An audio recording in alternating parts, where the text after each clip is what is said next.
look at the devolution of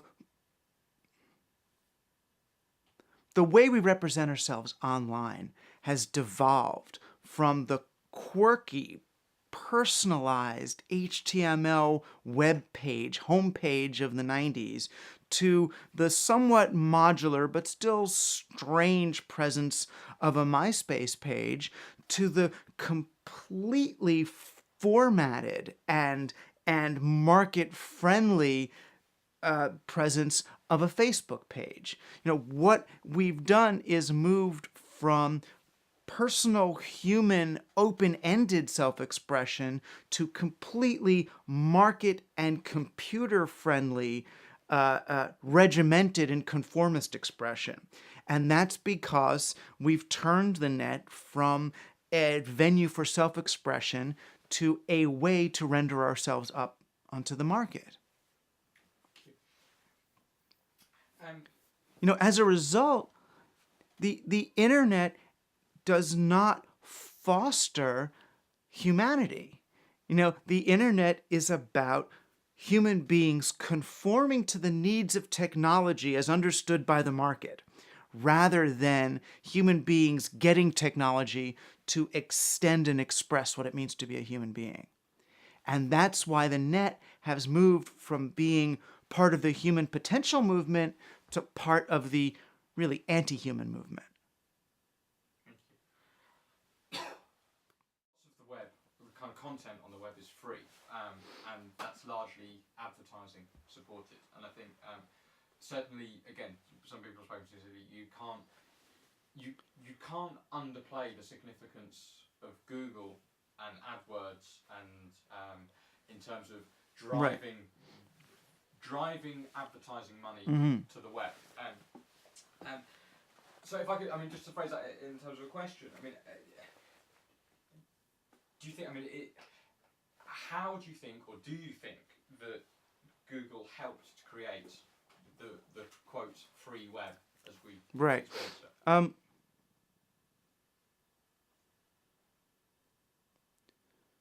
Google on the internet serves almost the same function as the World Bank in the globe. In other words, Google talks about everything being free, open source, and all shared. Google wants every system to be open. But what Google really wants is every system to be open to Google so that Google can serve ads through every piece of technology. The same way that the World Bank says, oh, we want to give money to all these developing nations as long as they open their markets to first world activity. That means we're going to give them money so that they allow a factory to be open on their land. We're going to give them money so they have the privilege of paying us back with interest. And that's not just openness. That's openness to a certain thing. So I must applaud the Google Android and this great system, and it's going to be on phones and all that, but they want to be open for a reason. They understand that because they do basically have a monopoly right now on information and on the way it's spread, on the way it's categorized, the way we understand it, that the more open systems they can have, the fewer boundaries that anyone is allowed to erect to anything, then the fewer boundaries there are to Google.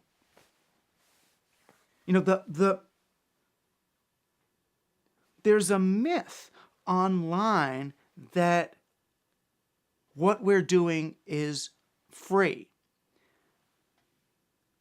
All that's happened is the place that revenue and value is extracted from us has been shifted. So yes, I might download a movie for free from the internet, but who's made that movie?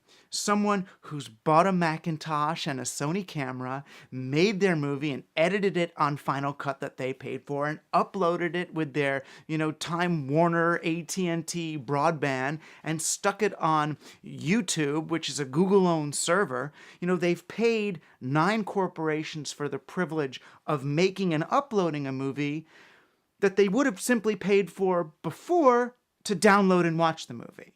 You know what I mean? I'm still paying Time Warner for movies. I'm just paying them now to make movies instead of to watch them. So is free as a myth? Is free a myth? Free is absolutely a myth. The only thing that's changed is that there are new ways to extract value from people who are working. Nothing is free. Nothing is free. You are paying for your free guardian. You're just paying for it by buying the computer and buying the online time and upgrading your system and getting the new computer and then buying the computer for your kid, and then paying for the power. You are still paying, you're just paying different companies. Sometimes you're paying the same company. In other words, Sony owns music and computers. So they're selling you one thing to rob from the other side of their company, but you're still paying. The only thing that's different is the only thing that's changed is that which was in scarcity and that which was in abundance. So the technology through which to watch the news was in such abundance by the 1980s that there were no American television manufacturers left by the late 80s because everybody had a TV. They all lasted a long time. It didn't matter. Right now, everybody's getting a new computer every year or two, or a new device, and a new iPhone, and a new this. There's a tremendous market for that stuff, but the content is basically free because there's so many people and companies out there trying to make content, trying to write their articles. There's a real danger among technology and media theorists today in that they accept the sort of libertarian understanding of the market as a given.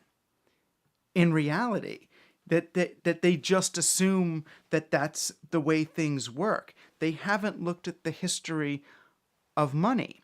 They don't understand that making markets for scarce things is the result of having a kind of money that is released in a scarce way. In other words, this is a better way of saying it. For all these people's understanding of open source and programs, they refuse to acknowledge that the money we use is also a program, that it is a closed source program.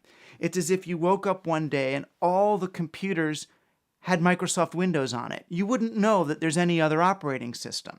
Well, the money we use is also an operating system that was invented during the Renaissance, and it was invented for a top-down scarcity model of media and culture and technology and everything. Now we've got a decentralized technological system with computers all over the place and people creating value all over the place. But we're still using a 13th century money system. So you end up with these contradictions that guys like Chris Anderson call free. That means all this stuff is free.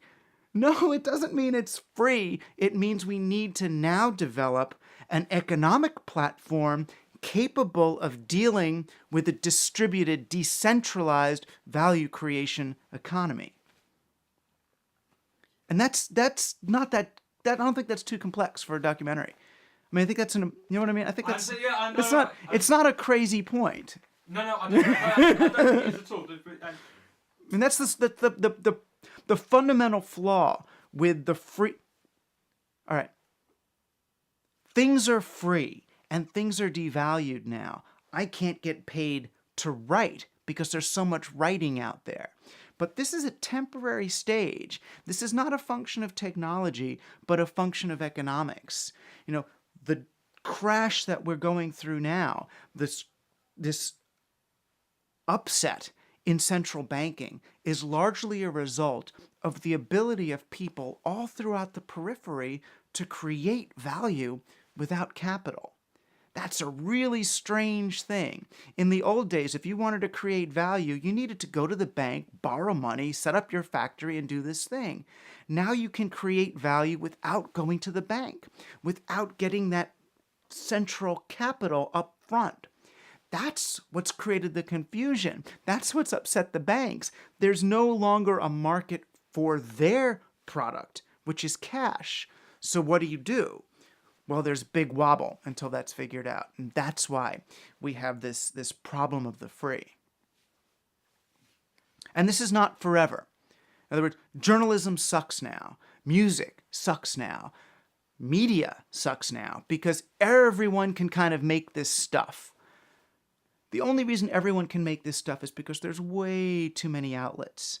Every time Britney Spears pops a zit, there's 400 news vans outside her house to cover it. And I probably 2 or 3 news vans could easily cover her popping a zit, enough for everybody. The fact that there's all of this surplus, that does need to end. And some people will lose their jobs over it. And hopefully it'll be the people who don't do it well who lose their jobs over it, and the people who do it well can stay.